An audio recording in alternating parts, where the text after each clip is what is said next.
Somebody just posted a comment online they would love to see what it looks like as a monitor. And speaking of the Sceptre U435CV blah blah blah blah.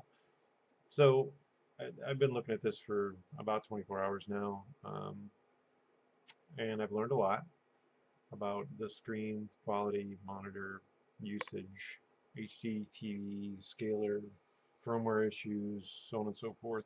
So rather than make you wait for a cut video or any massive plans I may have had, I'm just going to go through it real quickly. Hopefully I touch on things that you care about. If not, just leave a comment, ask me, I'll post another video or whatever.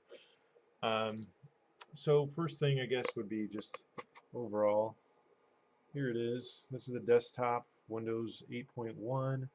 The video card is the GTX 960, 2 gigs of RAM, video RAM, and running at 4K, specifically 3840 by 2160 at 60 Hertz. Output color format RGB, output dynamic range full. Color representation is pretty good when it's like this. Solid colors, I'll just tell you, there's going to be another video where I run through the monitor test program from Passmark, but it's obvious it's a $259 panel. I really wouldn't pay the full price of whatever $329 for it, because even though it's 4K, it's just not. That's just enough for me not to want the screen, and I'll show you why, as I said in another video. But I'll just run through. Okay, everything is really crisp, clear. Hopefully my crappy camera picks that up. Here's text from a putty session, for example.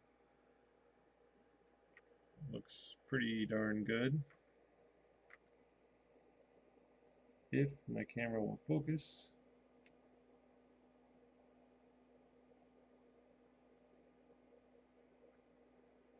There we go. Really quite good. My browser, again, pretty good. The text in the browsers in general is not as good.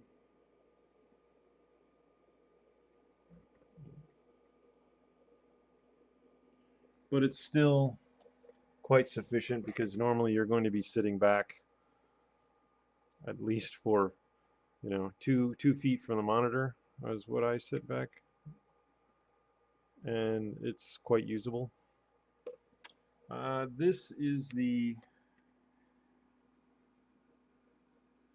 color output format test I was using to make sure my video cable was working properly. And basically it goes through each of the colors that can be represented in the output format. The only one that's a little sketchy, and the camera doesn't really pick it up that well, it's that red-blue, the red background blue color. I can actually read that even though the camera's not picking it up.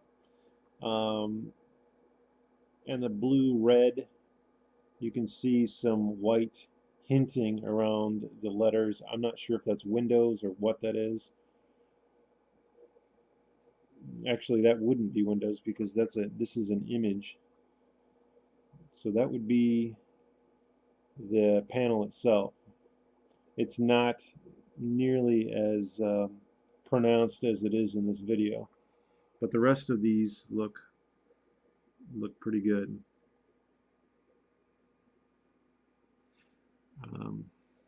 And I'll just confirm the output there. And that's the NVIDIA control panel. And just for comparison's sake, the way you can test your cable to make sure it's actually doing what it's supposed to be doing, drop it down to 420, and this will automatically go to a limited color dynamic range, which basically just means it actually tells you here.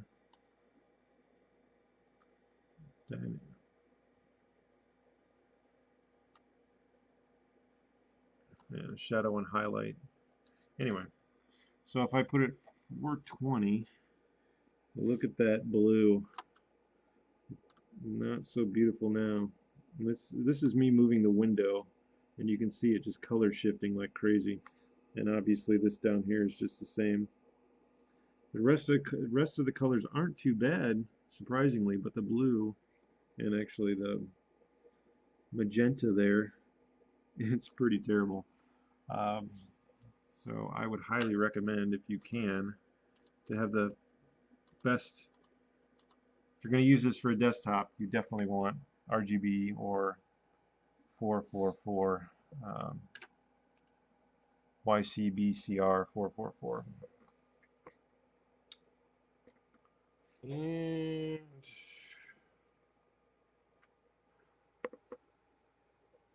the only other thing I'll quickly mention, the issues I've had are firmware related issues and scalar issues for the display. The first would be the firmware issue that I've run into so far is the screen sizes settings, which actually should determine how the picture is scaled. Other than normal and wide, there's only, although there's 4 choices, only 2 of them actually do something, no matter what I've hooked up to it. The other issue with the setup is the signal power off does not work. I think it may eventually work, but I was gone a good hour today and it never turned off the screen, even though there was the computer had gone into standby and there was no video output signal. So technically, no signal power off. That is a fail, and it would be nice to have a timer there too, so you could set that. The other issue that I mentioned was scaling, and that would be if you set your scale for 1080. You set your output resolution on your video card for 1080p, and this would be what you get from a Chromecast or a Fire TV or some other plug-in device, or many times you're just going to play games at 1080p because let's be honest, a GTX 960 isn't fast enough to play Battlefield 4 at 4K and any decent output settings. So you go at 1080 thinking, okay, I'm going to play my game, but wait a minute, it doesn't scale properly. We have overscan. Yay! That is complete, and to me, that's completely unacceptable. I did send them an email, Sceptre. I sent Sceptre an email yesterday, and they responded to me within 24 hours and said, try to reset this monitor or whatever. They gave no indication whether this is how the panel was supposed to work or not. They just gave me the first level, I'm a complete idiot, reset your monitor to factory defaults. Well, and they had some other codes that I can post if somebody wants it to actually completely reset the panel. But needless to say, that didn't do anything at all. So what you're left with here is a 1080p that doesn't actually display one-to-one on your panel or scaled one-to-one on your panel.